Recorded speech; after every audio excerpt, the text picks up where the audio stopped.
Hi, my name is Cynthia Anstey. I'm with Stockton University, and today I'm meeting with Ruth Weinstein, and she is the author of Back to the Land. Ruth, how are you doing today? I'm very well, Cynthia. Thanks. How are you? I'm well, thank you too.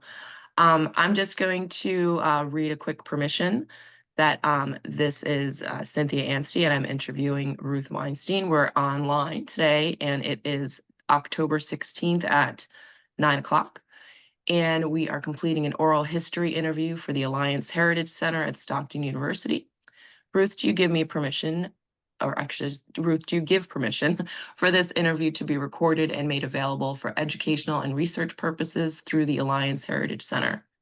Absolutely, yes. Wonderful, great. So we'll get started, and we're just going to try and keep it, as long as it goes, and however the questions end up. If you want to skip over something, we'll just breeze on over. We have a lot of questions here. Um, so, Ruth, if you can, would you mind giving me just a brief background of your association with the Alliance Heritage Center? Yes. My grandparents, my mother's parents, were both i- children of the Alliance colony. Melanie. So my grandfather, John H. Levin, was one of the first children born there.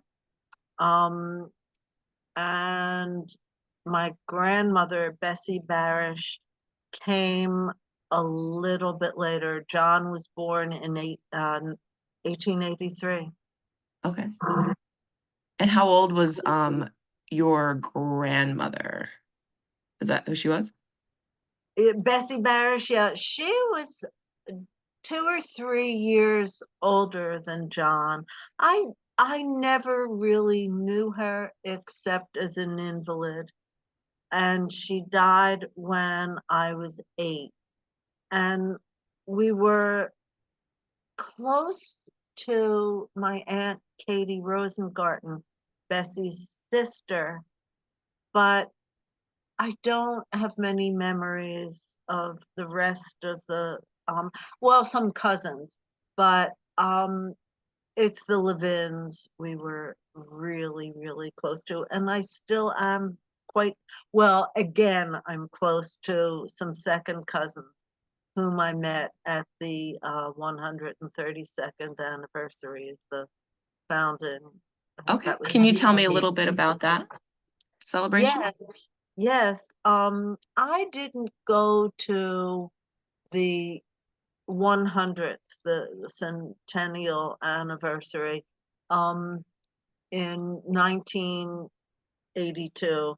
My husband, Joe McShane, and I had our honeymoon when we moved to Arkansas in 1976 after just getting married.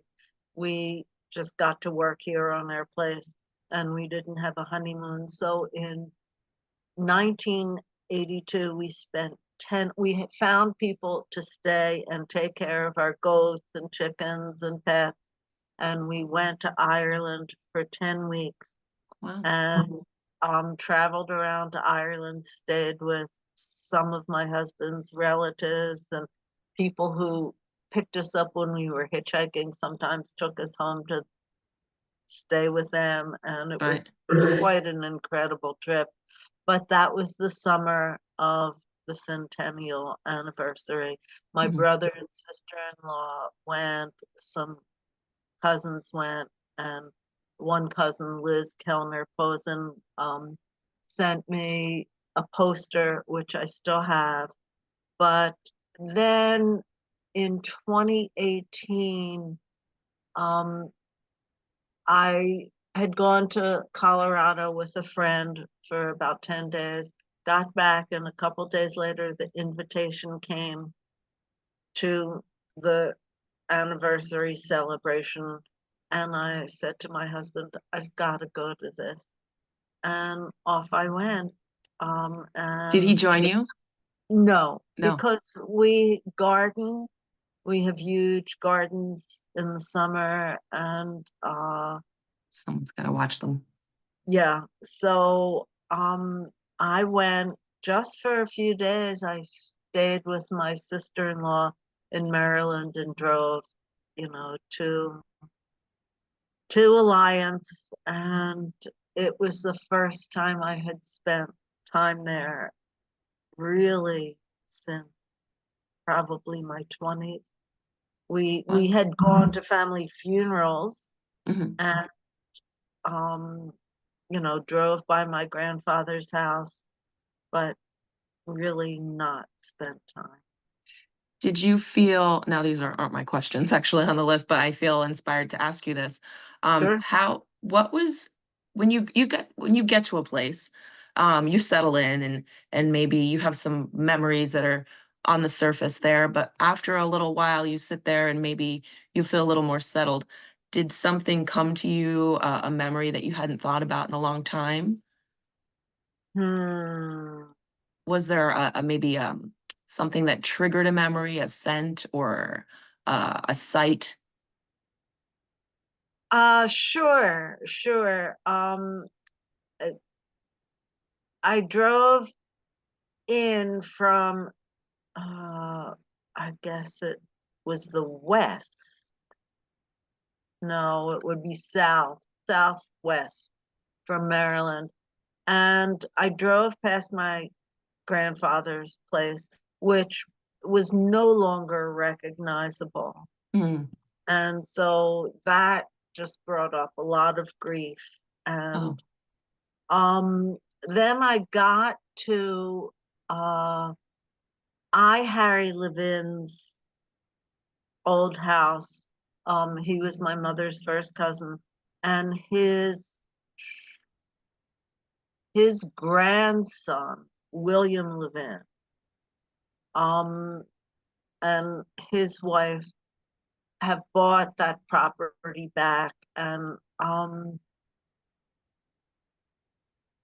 it just brought back memories of visiting as a child and the close connections that the first cousins, the Levin first cousins, were very, very close.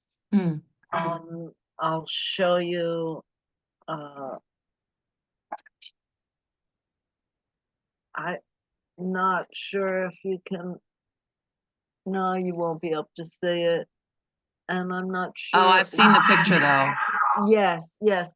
It's Tom Kinsella's favorite picture from this book and group of pictures. It's the Levin um, Cousins Club picnic sometime in the 1950s. I'm going to say 55, somewhere around there. And um, it's at uh, Uncle Bill and Aunt Lena's property near the synagogue and across the road from the place where I stayed during the couple of days that I was there for the. Were you, and you were able to reconnect with all of your cousins, some of your cousins? Not all, quite a few second cousins, Okay. and it had been more than 50 years, I'm sure. And then some of us have stayed in touch and really connected. And I have really no connection with my first cousin, Steve Ernst, who's my age. And I do have a connection again with his younger brother, Brian. So there's a a lot of reconnection that you were able to establish from the celebration. Yes. And that's attributable to the fact that our heritage means a great deal to all of us. Mm. You've built a quite the virtual community, and I think it's a very special thing because the diaspora's kind of gotten so far away from that Yes. central point of the synagogue, which, in my impression, and correct me if I'm wrong, seems to be a bit of an anchor for everyone. The virtual The community. virtual community and the idea that you have a place to come back to. But the Yes. synagogue and the cemetery seem to be very strong anchors that guide everybody back. Yes. I think more the cemetery. Okay, interesting. I have very vague memories of the synagogue from childhood. Oh, really? Very vague.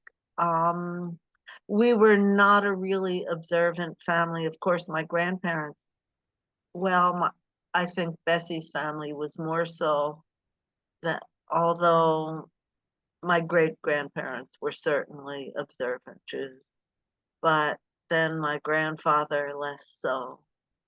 Um, and when he had ulcers and the doctor prescribed oysters, it probably just freaked my grandmother out completely. Really? Oysters. But as even when I was a teenager, he would buy canned oysters and make an oyster stew. And, of course, oysters have nothing to do with ulcers, but they didn't know that then. So It's interesting. um, we were not super religious by any. Mm. So, when do you have any stories about when the family first arrived to New Jersey? Did anybody, share something that was particularly Oh, difficult or very easy? yes, yes. I have 3 legal sized typed pages here that were written sometime after 1967. There's no date on them, but they were written by my mother's first cousin, Beatrice Coltoun Harrison. Okay. And it's a history, some of it's apocryphal, um, but it's a history of the family. And so she talks about how, let me move my light around here. I don't want it to glare in the camera, but I need to see it. Um, so through the Alliance Israélite Universelle, um, the group of Russian Jews. Now I say Russian because, of course, it really was Russian occupied Ukraine Right. and is now Kiev in Ukraine. Right. So they came from Kiev, and other places. And she has that they arrived at Ellis Island, but it wasn't Ellis Island, it was Castle Garden, Uh-huh. which you are aware of Castle Garden. I am, but please tell us a little bit more Yeah, for. yeah. Castle Garden was the port of entry prior to Ellis Island, and I don't have the date when that switched over. But and the trip was awful. They were 40 days in steerage. Wow. They lost a child at sea. Um, well, the child died. The Mhm. unchild died, and then they got there and they stayed in dormitories Mhm. and ate in a common hall, but they drew lots for these small plots of land, and that's how they knew which farm it was. Cut over timberland full of stumps, and they got to work Yeah. as well as they could to clear the land, and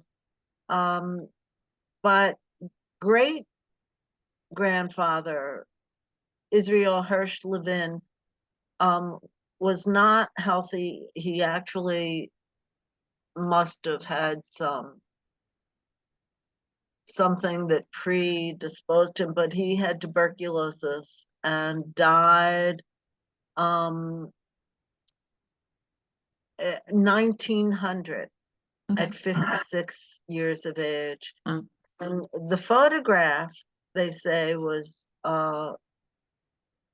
posthumous, that they Right. propped him in bed and took a photograph. So they were poor. There were, let's see, how many kids were there at this point? William, Sam, John. No, there, Hanny, William, Abe, Fanny, and Sam. Okay. And then my grandfather, John, was born. And there were two others, Mendel and Jenny, and they each died early in their marriages, leaving one child Mm. behind. So the kids and probably their mother Esther and possibly even Leah, the great grandmother, would walk for miles to Rosenhain, Elmer, and Vineland. They picked cranberries in the season in the cranberry bogs, standing in cold, wet water. And so there was illness and poverty. Right. Uh, and they lived in uninsulated buildings, Mm.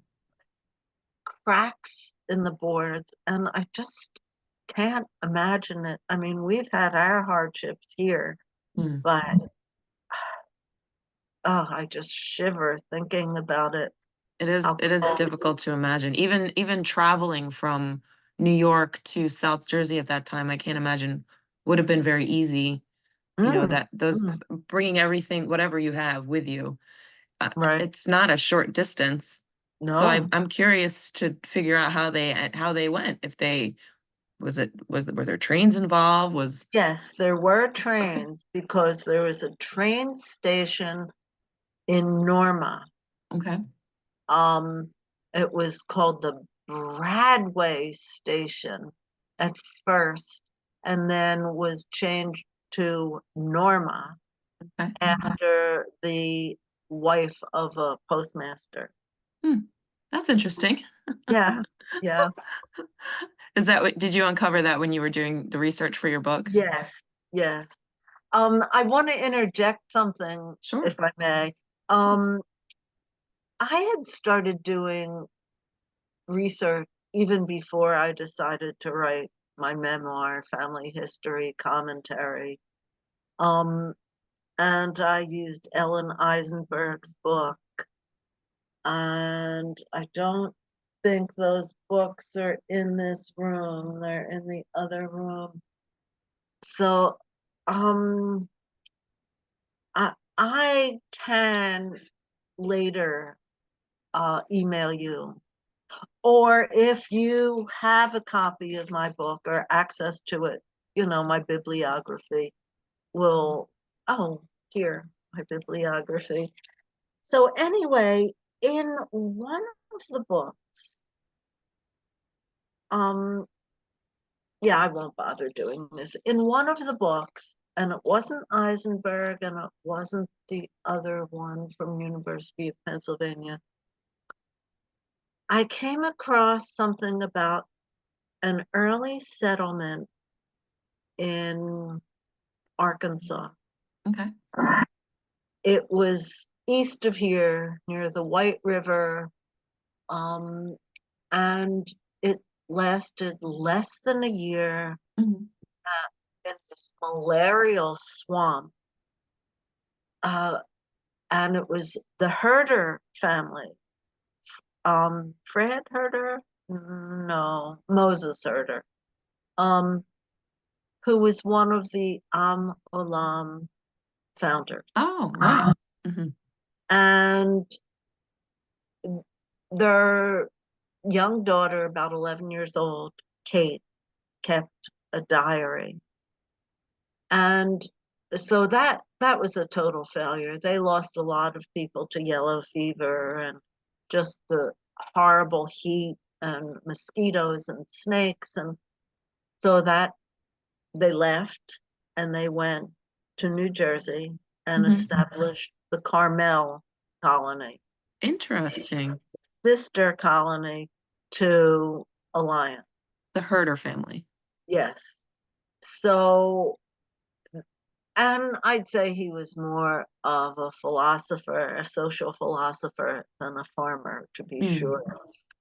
Okay, so when I was writing my book, um, a history professor at University of Arkansas in Fayetteville told me about a woman, Maya Cohen Ioannidis, who was a professor of Jewish studies in Missouri.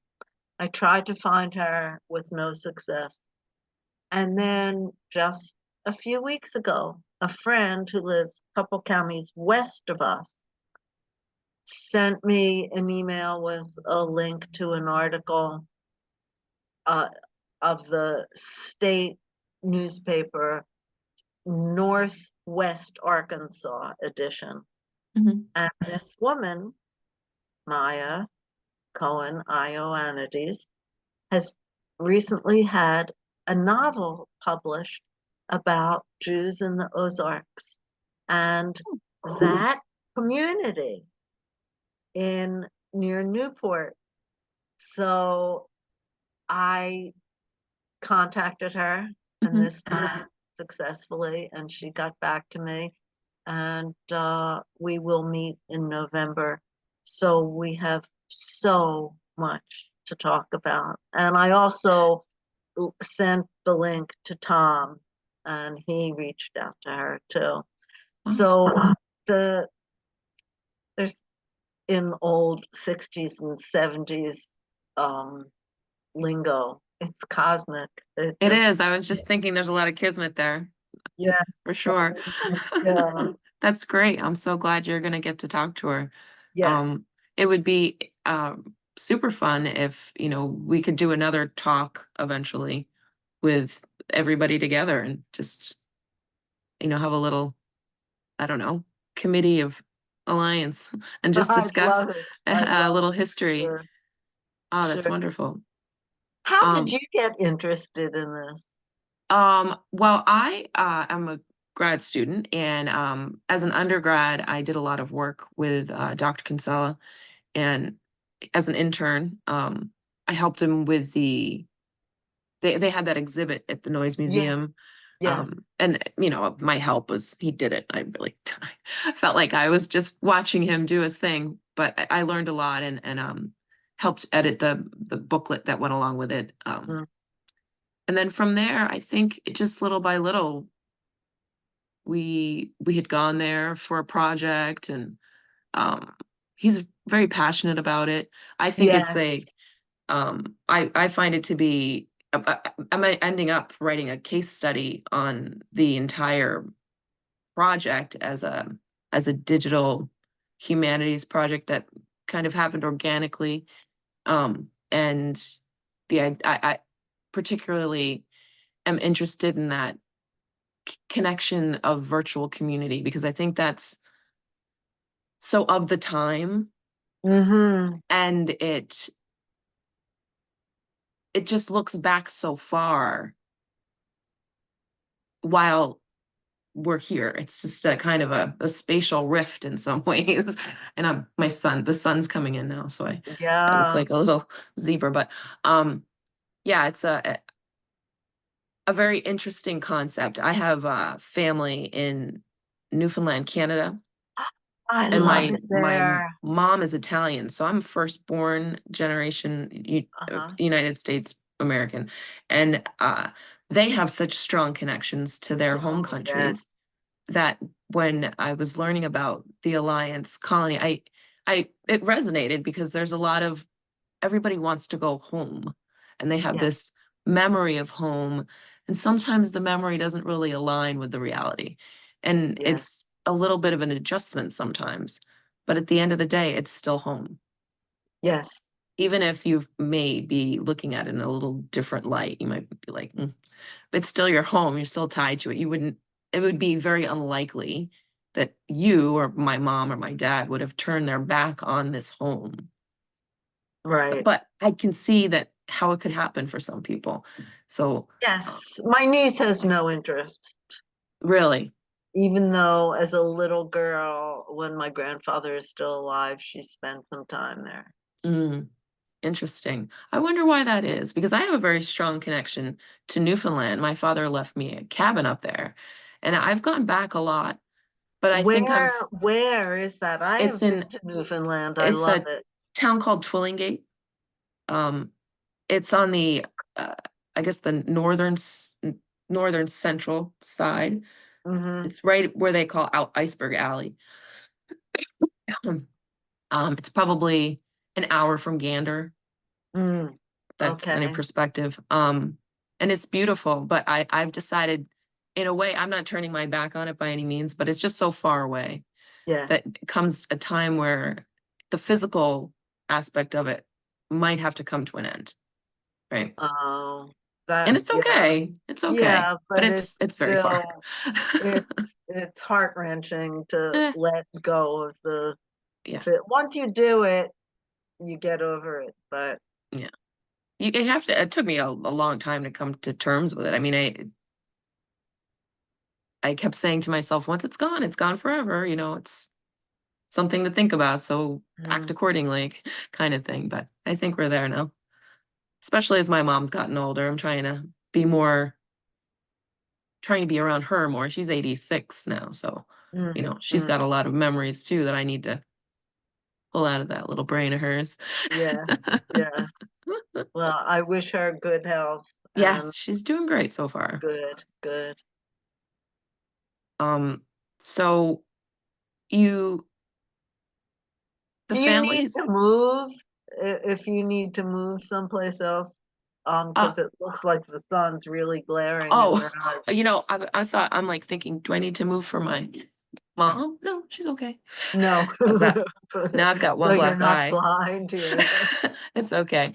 We'll try to edit me out of this.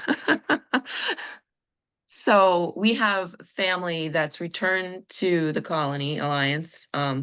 They've visited, they've established connections, they've maybe not found the connection that people were hoping for. Did When we had those celebrations, we'll try to keep it light. What was the food served? What kind of things did you eat? What Oh, were yes, yes. You're asking the right question. Well, when it was our family, um, my mother, my grandfather, my mother and father, my two aunts and uncles, and my brother and my cousins and me, for say Passover. We had the traditional Passover meal, Mhm. chicken soup with matzo balls. My father is an excellent cook. He was actually a Jewish mother. Um, What is that? as much as any Jewish Oh, woman oh, was a I see. mother, he I was a thought it was a Jewish mother. profession. No, no. Um, he just fed everybody. Oh, And so he learned to make gefilte fish from his older sisters. okay. And it was always wonderful, except one time when it was rubbery and we never let him get over the bouncing gefilte fish Oh, balls. But we'd have the traditional meal, and my mother's roast chicken was pretty good. My Aunt Esther's was undercooked. My Aunt Jean's was overcooked, and there were always these discussions about it. And then Pop, my grandfather loved uh, Kugel. That's a noodle pudding. Okay. And it's made with cooked egg noodles, eggs, and there's a dairy dessert version with sour cream and cottage cheese and fruit. But even though we weren't really observant and didn't really keep kosher, um, you didn't mix for holidays, you observed.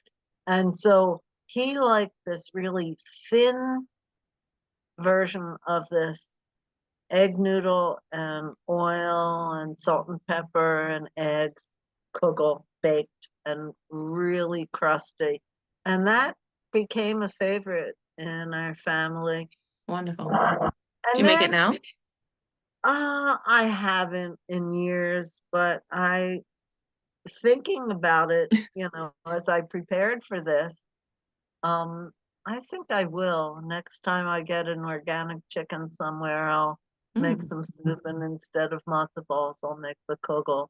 yummy. Um, and summers we had, picnics and cookouts at Pop's place, and he built um, a concrete block barbecue pit, and so we'd grill hamburgers and hot dogs, and um, there's a big pot of water boiling to cook freshly picked sweet corn, and just, everyone, the three sisters made dishes, and um, we just had these wonderful, wonderful times. And neighbors came and friends from the city came. At first my parents' friends, and as my brother and I got older, we could bring friends, um and then of course there were the pioneer women's July 4th picnics for a number of, and there were just these huge vats of um traditional Eastern European Jewish food Hmm. that was served, and you had tickets. They sell you tickets, and you could get whatever you wanted. And I was not a good eater and not into the traditional foods then, Hmm. very much so now. And trying to, let me see what else I have to say about food. Um, If you could go back right now, what would you which ticket would you try to what would you try to eat right away? boy.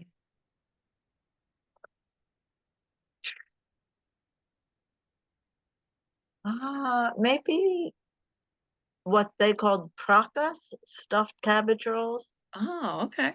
Now, I do make that sometimes. I usually make a vegetarian version, but we have last Thanksgiving weekend, we got a quarter of a pasture-raised uh, beef. Hmm. And so I still have some ground beef. So I think I will do that. I don't have any cabbage in the garden. I'll have to buy some, but Hmm. I think because my father made them as well. It's funny And how we're so attached to food and it brings back so many nice memories of our family. yes, and it's one of the strongest um I'm not sure what word to use, strongest identifiers for people. Um, and one of the hardest things to change is Mm. um, And then when you have something that is supposed to be like it and it's nothing like it, it's just everything's ruined. right, absolutely. Yeah, Yeah. yeah. My father, for all the family events, um, made what he called Greek salad. It was not anything like Greek salad that we know. I was told by a chef, a Jewish chef from Philadelphia, who's about my age, some years ago when I described it to him, that it was my father's very creative version of a Russian composite salad. He put everything in there: cabbage, beets, onions, salami, and this was not kosher because there was salami, kosher salami, but cheese, sardines, um, and it would just marinate for a couple days, Wow. and everyone loved it.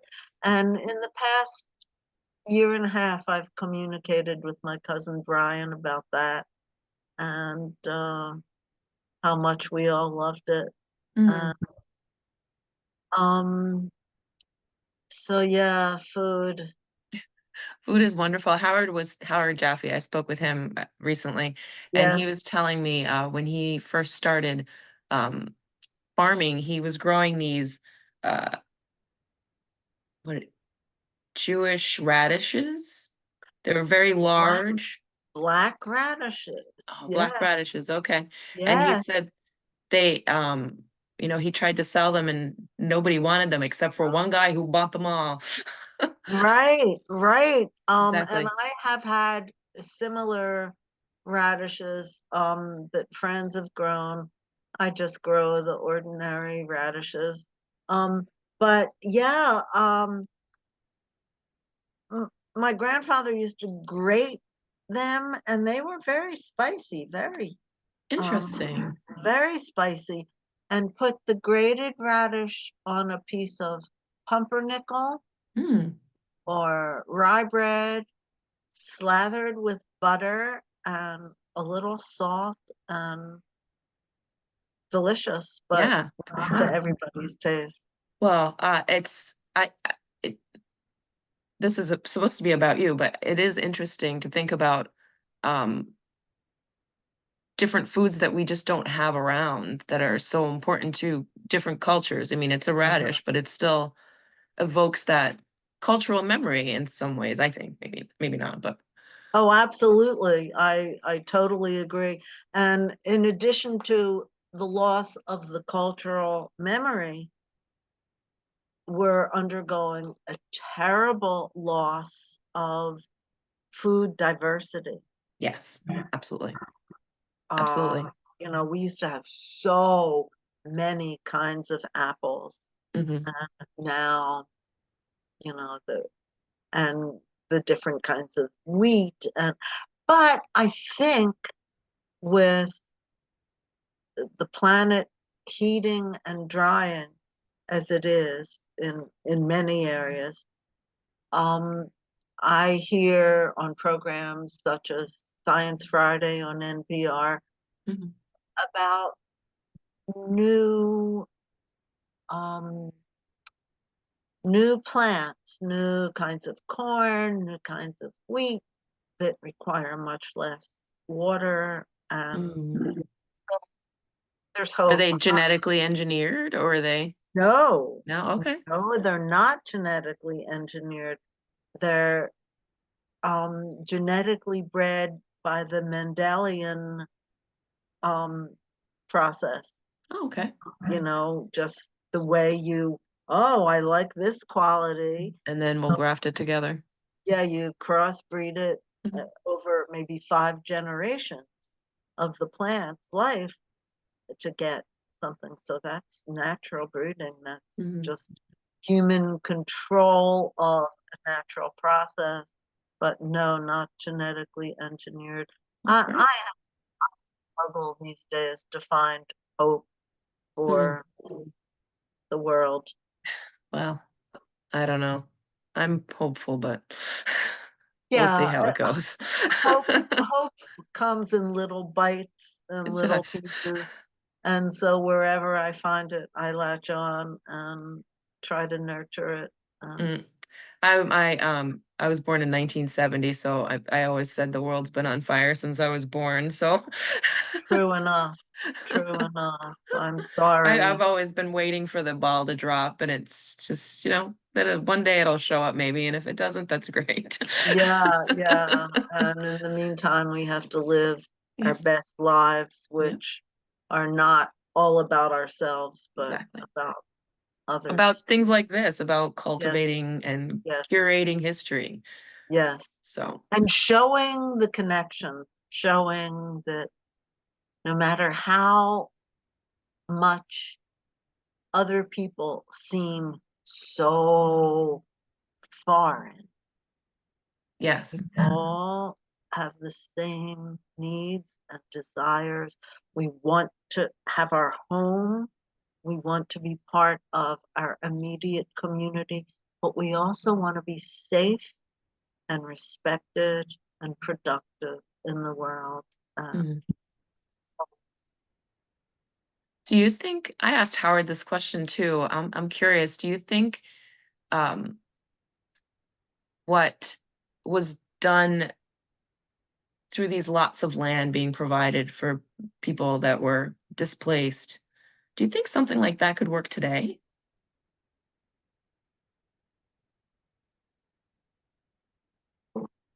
That's a big question.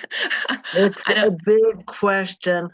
You know, it- since the 70s, well, the 60s, there are always people attempting that on a small scale.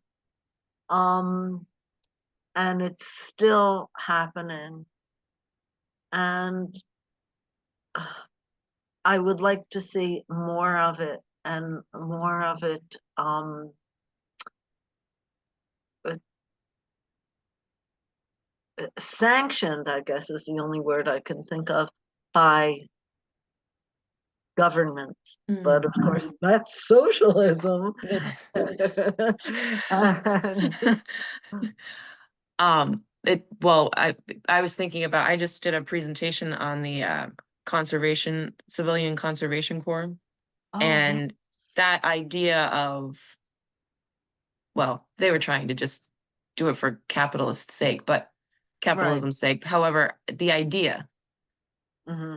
if we could shift it over to displaced people that were from wars that we may have had a little hand in, probably, Right. um, and gave them an opportunity to take over a place that has been neglected.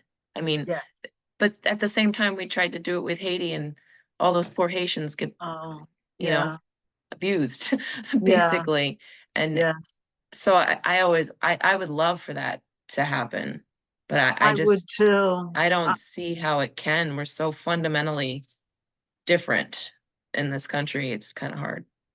Yeah. And I would like to see, um, big agriculture uh, give up some of its land. But again, to people, uh, a lot of people, that sounds like out and out socialism or Yeah. communism.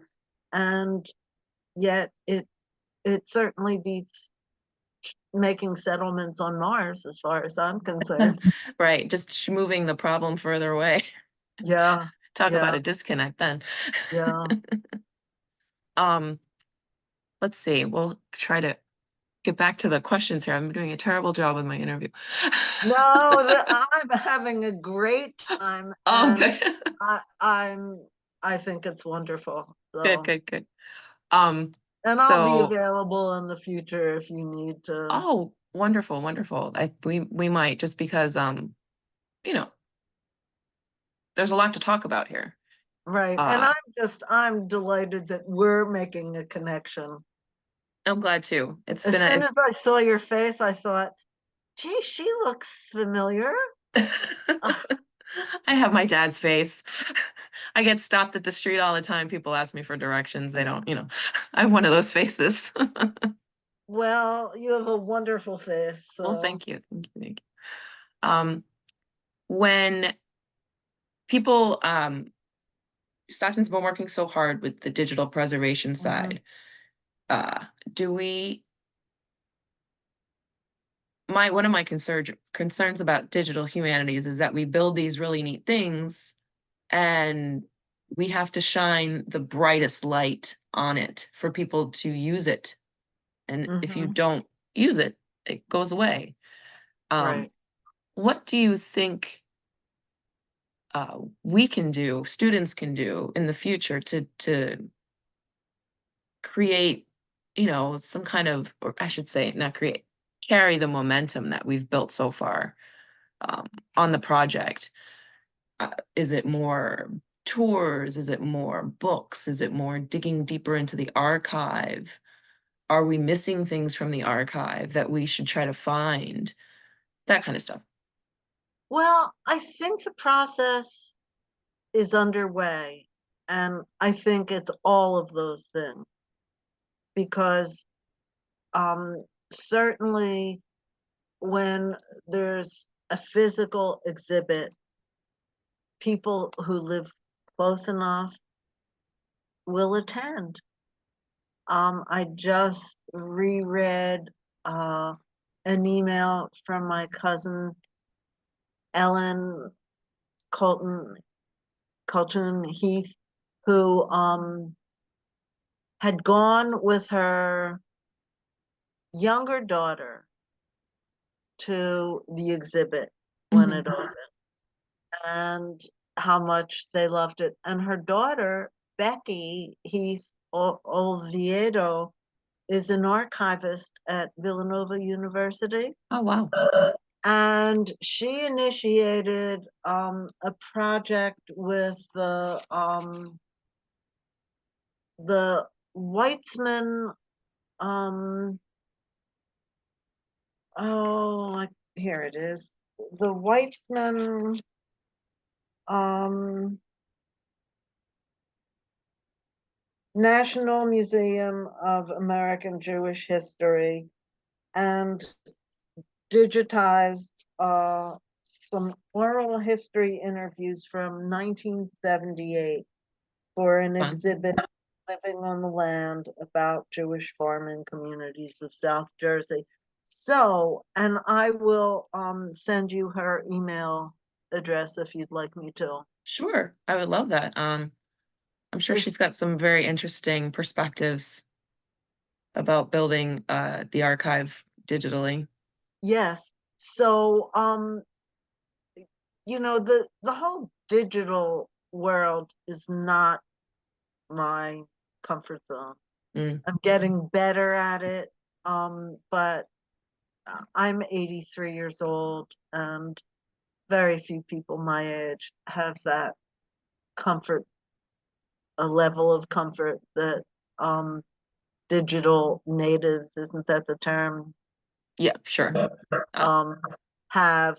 Uh, but the fact that you didn't know about her project seems to me to indicate that there are more people interested than one would think. And so, as long as connections can be made between them mhm, and those kinds of links, then I think it will just perpetuate itself with the skills of people your age, um and then, if the next generation learns about it, and some keeps it people going. will always want to know their Mhm, history and others won't. right. It's true. It's a curious who doesn't. Kind of wonder what they're doing with their time. Yeah, um, living a more intensely materialistic Mm, existence, I think, you're probably having right. our things in the moment. Mm, interesting. Probably right. Well, we have gone a little over our time. I loved talking to you today. I love Um, talking to you, it Cynthia. was great fun. Do you have anything else you'd like to add, to tie up our interview today? Or I don't know, would you like to show me the picture that you were showing me earlier? Yes, yes. Can you I see it? I can, and you said that that's a family, artifact. Can you describe it Yeah, a little bit? it's it's about 12, 10, 12 inches tall. The opening is probably 6 inches. There's a little chip on the lip. Love that. And there's no mark on it. No mark on the bottom whatsoever. Did And somebody make that in your family? no, No. no, it's clearly commercial. It's no one that I knew of was a potter. So Okay. no, this is commercial and it has some incised design and it's a brown glaze. And it was probably a second, there are little things on it that are imperfect, but it was always part of Table. my grandfather's place. And the thing that I wish hadn't been sold when his place was sold was a huge Hoosier cabinet. You know Okay. what that Yes, is? yes. For people who don't know, it's also called a dry kitchen, and Okay. it took up most of one wall in my grandfather's kitchen, and it was a really state of the art one, the Queen model, and I loved that thing. I would Really? play with play with it and just marvel at the hardware and how everything worked. And um, I have a funky secondhand one that is nowhere near as nice as that, but it's been in our house, in our greenhouse, and is now on our screen porch. But I bet if I ran into that Hoosier cabinet somewhere, I would know it was my grandfather's. Oh, it's one of a kind. Yeah, That's and such a amazing. sharp memory for me. That's wonderful. That's wonderful. I hope you find it one day and get to Well, take it home. still in my dreams, and I wrote about it, and so that keeps Okay, things alive. perfect. I have to get ready to go to class, so I have to cut us short. But I do want to try and get back and talk to you about the book at some point, if that's okay. Absolutely, Wonderful. absolutely. It's And it's been a pleasure. yes, same here. Thank you so much, We'll Cynthia. talk again soon. Thanks so much, Ruth. Okay. Yeah. Bye Bye bye. bye.